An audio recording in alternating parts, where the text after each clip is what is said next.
Kita ke informasi lainnya pemirsa, Devara Putri Prananda, caleg DPR RI menjadi salah satu dalang pembunuhan terhadap Indriana Dewi Eka yang dilatari cinta segitiga. Devara Putri terdaftar sebagai caleg dari Partai Garuda di Dapil Jawa Barat 9.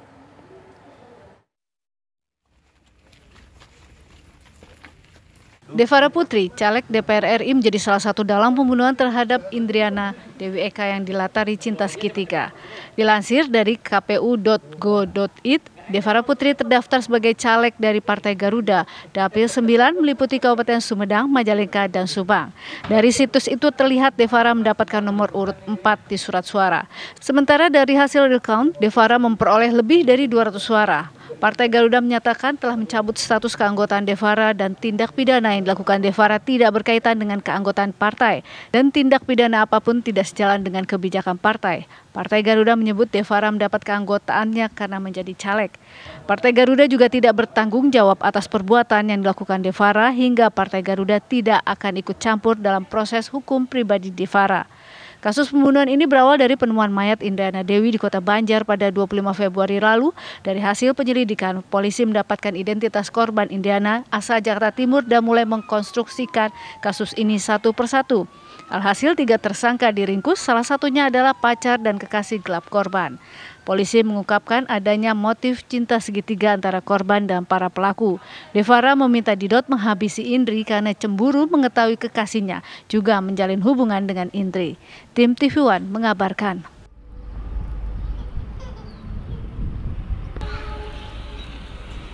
Kasus pembunuhan Indriana Dewi Eka Saputri alias Indri menjadi sorotan publik setelah jasadnya ditemukan terbungkus selimut di Kota Banjar, Jawa Barat. Cinta segitiga ditengarai menjadi pemicu pembunuhan Indri. Di Treskrimum Polda Jabar telah mengamankan para pelaku yang tega menghabisi nyawa Indriana Dewi.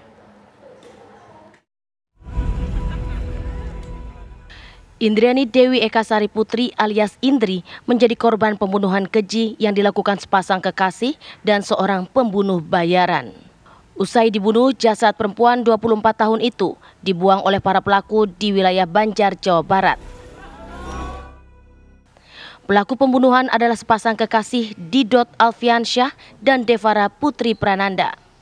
Keduanya menyewa pembunuh bayaran bernama M. Reza.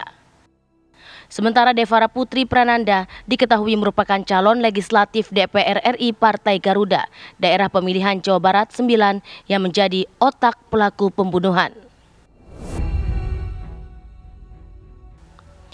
Ketiga pelaku kini sudah diamankan di Treskrimum Polda Jabar, termasuk juga sejumlah barang bukti, seperti 1 unit kendaraan minibus yang disewa dari sebuah rental di Jakarta, barang-barang milik korban, serta selimut untuk membungkus jasad korban. Polisi mengungkap kasus kematian Indriana Dewi merupakan pembunuhan berencana dengan motif cinta segitiga.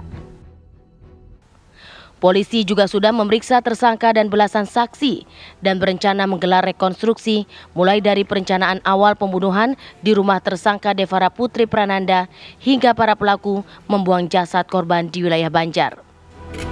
Untuk perkembangan saat ini kita masih melengkapi pemeriksaan saksi maupun tersangka.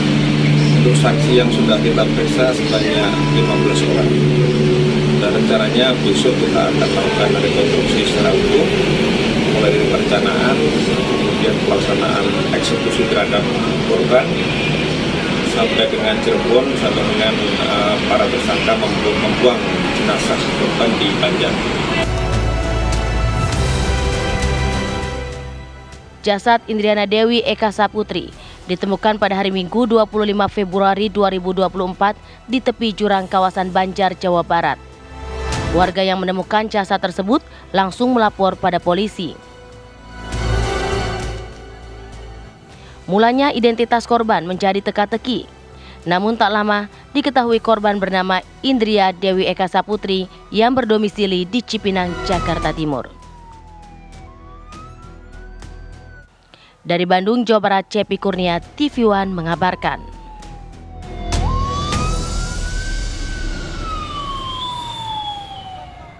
Dan berikut adalah kronologi pembunuhan cinta segitiga caleg yang menjadi dalang pembunuhan berdasarkan pra-rekonstruksi.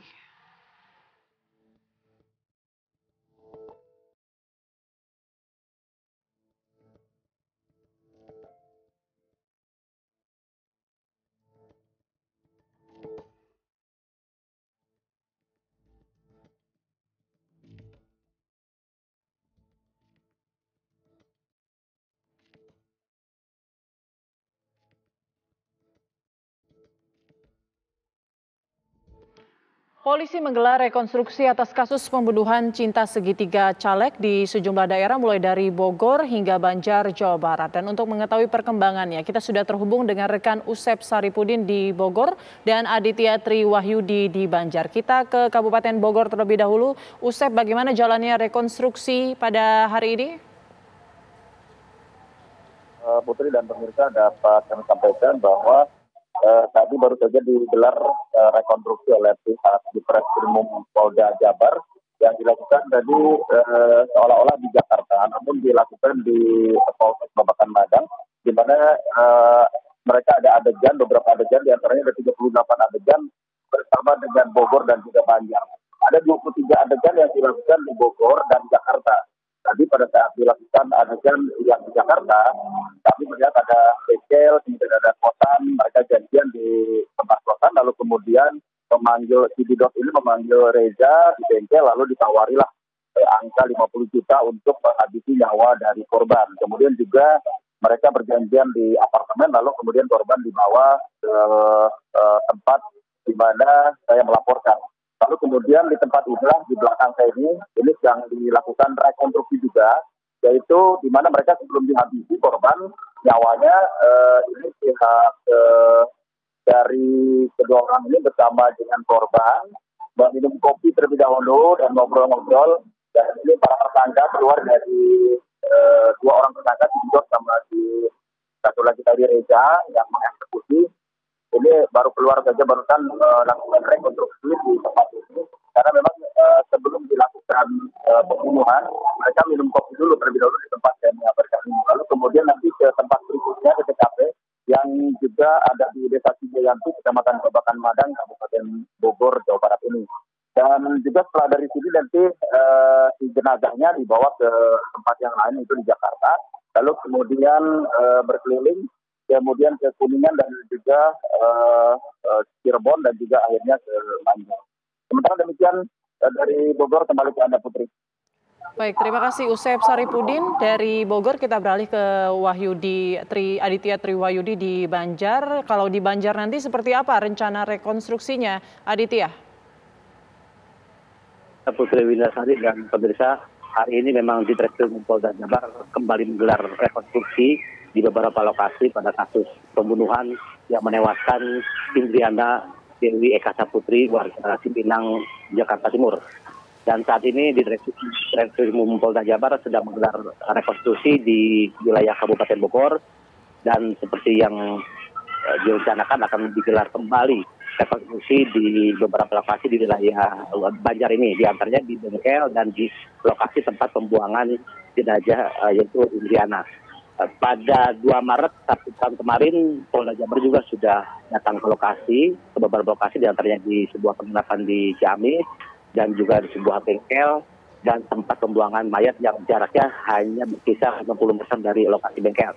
Rencana pada tanggal 2 Maret lalu itu, petugas akan akan menggelar rekonstruksi di lokasi, namun karena kondisinya saat itu sudah ramai ratusan warga yang menonton di lokasi, akhirnya petugas sepakat untuk mengalihkan rekonstruksi tersebut ke Polsek Banjar di belakang kantor Polsek Banjar.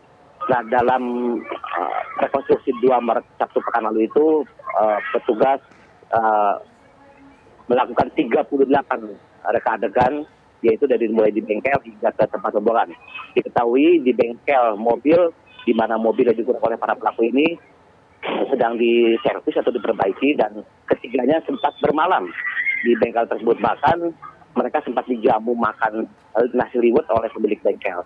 Nah, pemilik bengkel sendiri mengaku tidak ada sikap atau perilaku yang mencurigakan dari ketiga pelaku tersebut. Bahkan Devara mengaku kepada pemilik bengkel, yaitu Asliman, bahwa dirinya adalah seorang manajer. Demikian, Putri. Baik, terima kasih Aditya Triwahyudi mengabarkan langsung dari Banjar, Jawa Barat. Sebelumnya ada Usep Saripudin dari Kabupaten Bogor, Jawa Barat. Terima kasih rekan-rekan.